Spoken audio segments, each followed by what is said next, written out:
छत्रपति शिवरायाना त्रिवार नमस्कार।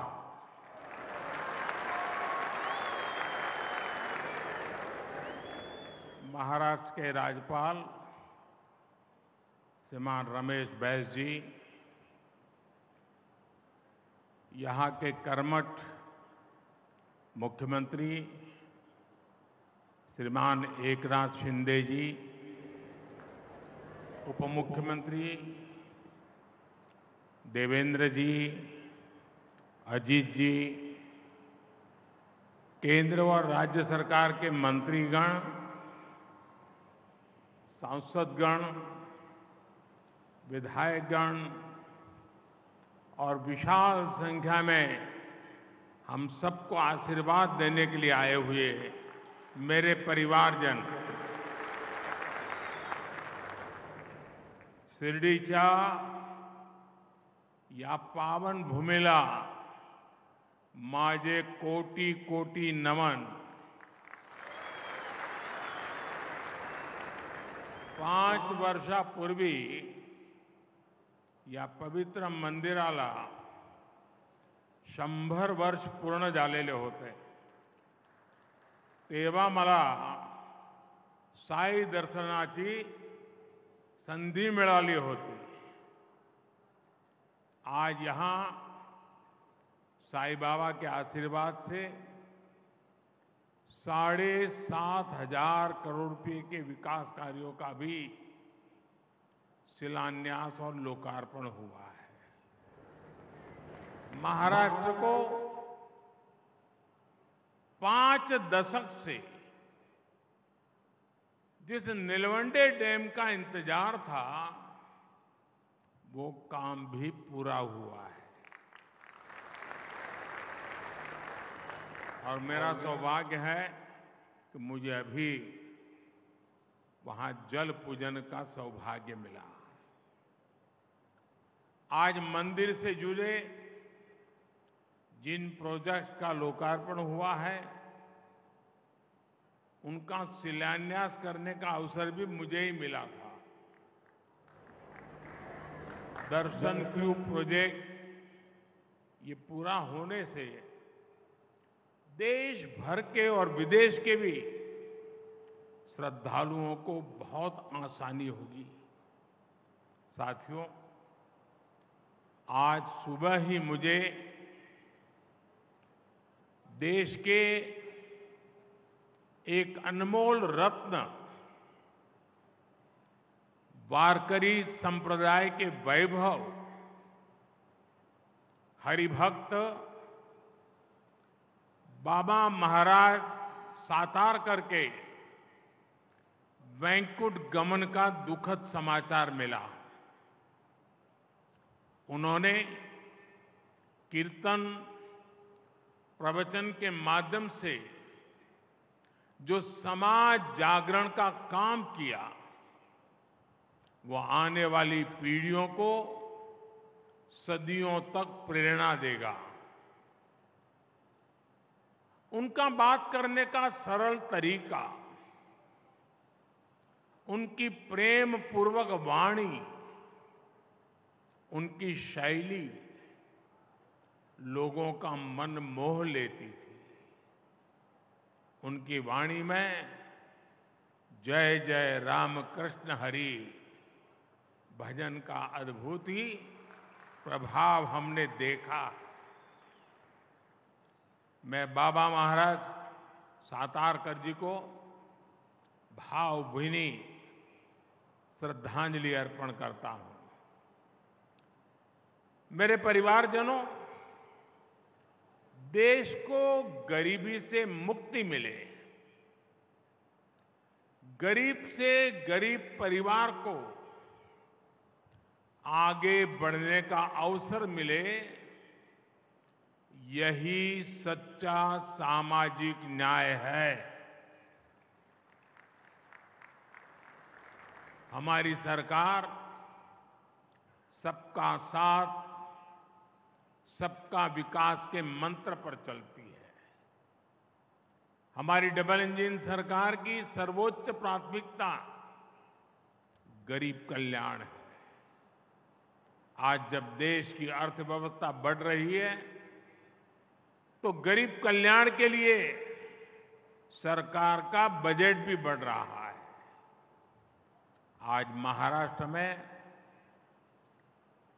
1,10,00,000 आयुष्मान कार्ड दिए जा रहे हैं।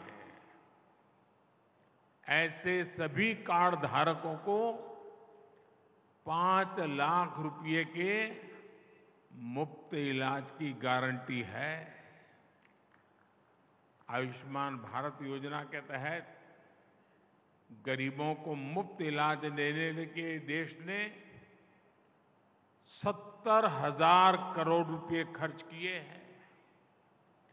गरीबों को मुफ्त राशन की योजना पर भी देश 4 लाख करोड़ रुपए से ज्यादा खर्च कर चुका है। गरीबों के घर बनाने के लिए भी सरकार ने 4 लाख करोड़ रुपए खर्च किए हैं। ये भी 2014 से पहले के 10 वर्षों की तुलना में करीब 6 गुना अधिक है। हर घर जल पहुंचाने के लिए भी अब तक करीब 2 लाख करोड़ रुपए खर्च किए जा चुके हैं। पीएम स्वनिधि योजना के जरिए रेहड़ी, ठेले, फुटपाथ पर दुकान लगाने वाले साथियों को हजारों रुपए की मदद मिल रही है। अभी सरकार ने एक और नई योजना शुरू की है, पीएम विश्वकर्मा। इससे सुथार, सुनार, कुम्हार, मूर्तिकार ऐसे लाखों परिवारों को पहली बार सरकार से मदद सुनिश्चित हुई है। इस योजना पर भी 13,000 करोड़ रुपए से ज्यादा खर्च किए जा रहे हैं। अभी मैं सारे इतने आंकड़े बता रहा हूं, लाखों करोड़ों के आंकड़े बता रहा हूं। 2014 के पहले भी आप आंकड़े सुनते थे, लेकिन वो आंकड़े क्या होते थे? इतने लाख का भ्रष्टाचार, इतने करोड़ का भ्रष्टाचार, इतने लाख करोड़ का घपला। अब क्या हो रहा है? इतने लाख करोड़ इस काम के लिए खर्च किए गए, इतने लाख करोड़ इस काम के लिए। मेरे परिवारजनों, आज के कार्यक्रम में बड़ी संख्या में हमारे शेतकरी साथी भी मौजूद हैं। मैं सबसे पहले उन बालिकाओं को बहुत बहुत अभिनंदन करता हूं जिन्होंने अभी हमारे सामने हमारे शेतकरी समाज को संदेश देने के लिए धरती कहे पुकार का एक बहुत अच्छी नाटिका प्रस्तुत की। आप जरूर उसमें से संदेश लेकर के जाएंगे। मैं उन सभी बेटियों को बहुत बहुत बधाई देता हूं।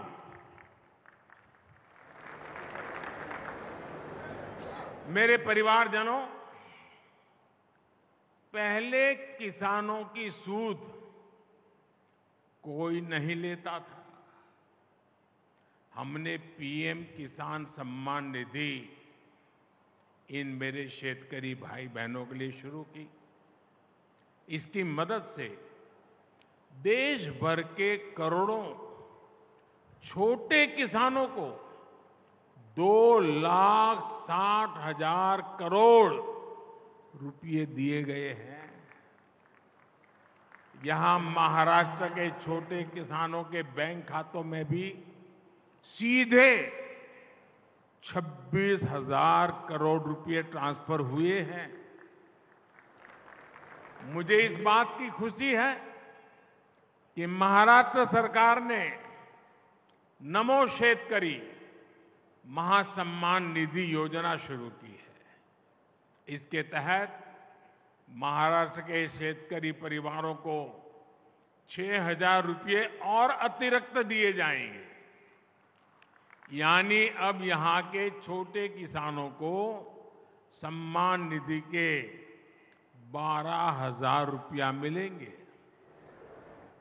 मेरे परिवारजनों, किसानों के नाम पर वोट की राजनीति करने वालों ने आपको बूंद बूंद पानी के लिए तरसाया है।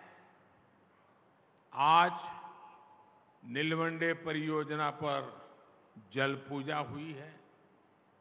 इसको 1970 में स्वीकृति मिली थी। 1970 में। सोचिए, ये परियोजना 5 दशक से लटकी हुई थी। जब हमारी सरकार आई तब इस पर तेजी से काम हुआ। अब लेफ्ट बैंक कैनाल से लोगों को पानी मिलना शुरू है और जल्द ही राइट बैंक कैनाल भी शुरू होने वाली है। राज्य के सूखा प्रभावित क्षेत्रों के लिए बलिराजा जल संजीवनी योजना भी वरदान सिद्ध हो रही है। दशकों से लटकी महाराष्ट्र की 26 और सिंचाई परियोजनाओं को केंद्र सरकार पूरा कराने में जुटी है। इसका बहुत बड़ा लाभ हमारे किसानों को होगा, सूखाग्रस्त क्षेत्रों को होगा। लेकिन जब आज इस डैम से पानी मिलना शुरू हुआ है, मेरे सभी किसान भाई बहनों को मेरी एक प्रार्थना है।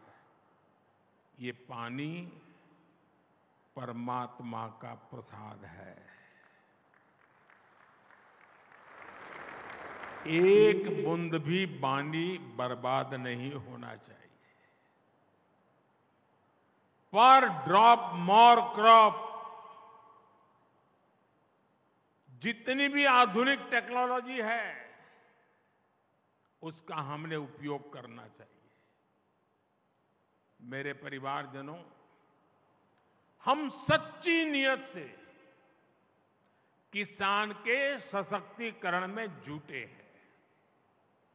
लेकिन कुछ लोगों ने महाराष्ट्र में किसानों के नाम सिर्फ और सिर्फ राजनीति की है।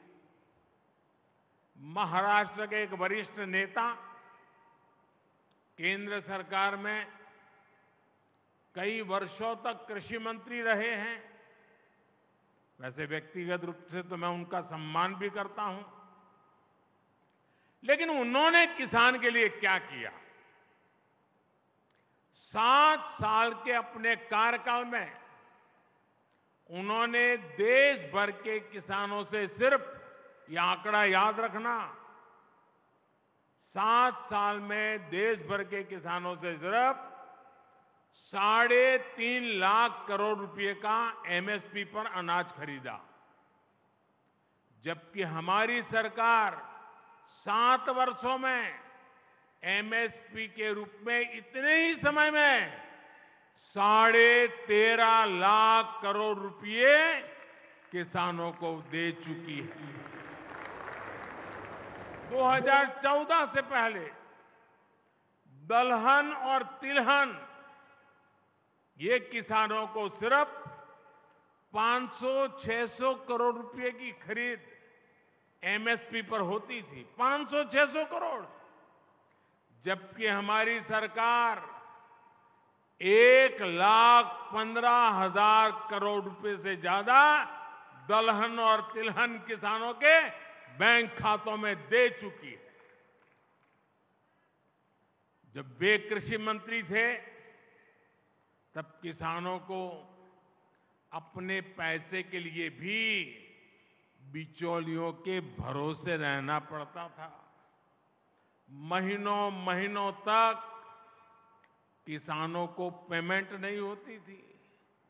हमारी सरकार ने एमएसपी का पैसा डायरेक्ट किसान के बैंक खाते में भेजने का प्रबंध किया है। साथियों, हाल में रबी फसलों के लिए एमएसपी की घोषणा की गई है।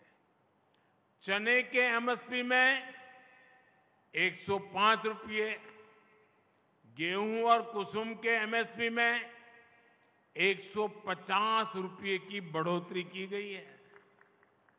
इससे महाराष्ट्र के हमारे शेतकारी साथियों को बहुत लाभ होगा। गन्ना किसानों के हितों का भी हम पूरा ध्यान रख रहे हैं। गन्ने का मूल्य 315 रुपये प्रति क्विंटल किया जा चुका है। बीते 9 साल में करीब 70,000 करोड़ रुपए का इथेनॉल खरीदा गया है। ये पैसा भी गन्ना किसानों तक पहुंचा है। गन्ना किसानों को समय पर भुगतान हो, इसके लिए चीनी मिलों, सहकारी समितियों के लिए हजारों करोड़ रुपए की मदद दी गई है। मेरे परिवारजनों, हमारी सरकार सहकारिता आंदोलन को सशक्त करने का काम भी कर रही है। देश भर में 2 लाख से अधिक सहकारी समितियां बनाई जा रही हैं। देश के किसानों को भंडारण की, कोल्ड स्टोरेज की अधिक सुविधाएं मिले, इसके लिए भी सहकारी समितियों को, पैक्स को मदद दी जा रही है। छोटे किसानों को एफपीओज यानी किसान उत्पादक संघों के माध्यम से संगठित किया जा रहा है। सरकार के प्रयास से अभी तक देश भर में 7,500 से अधिक एफपीओ भी बन चुके हैं। मेरे परिवारजनों, महाराष्ट्र अपार सामर्थ्य और अनगिनत संभावनाओं का केंद्र रहा है। जितना तेज महाराष्ट्र का विकास होगा,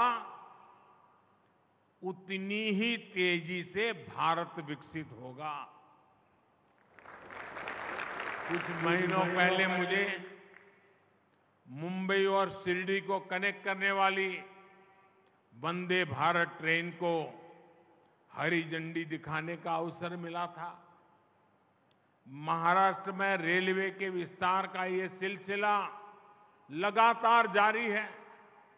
जलगांव से भुसावल के बीच तीसरी और चौथी रेल लाइन शुरू होने, मुंबई हावड़ा रेल रूट पर आवाजाही आसान होगी। इसी तरह सोलापुर से बोरगांव तक 4 लेन रोड के निर्माण से पूरे कोंकण क्षेत्र की कनेक्टिविटी बेहतर होगी। इससे उद्योगों को तो फायदा होगा ही, गन्ना, अंगूर और हल्दी किसानों को भी लाभ होगा।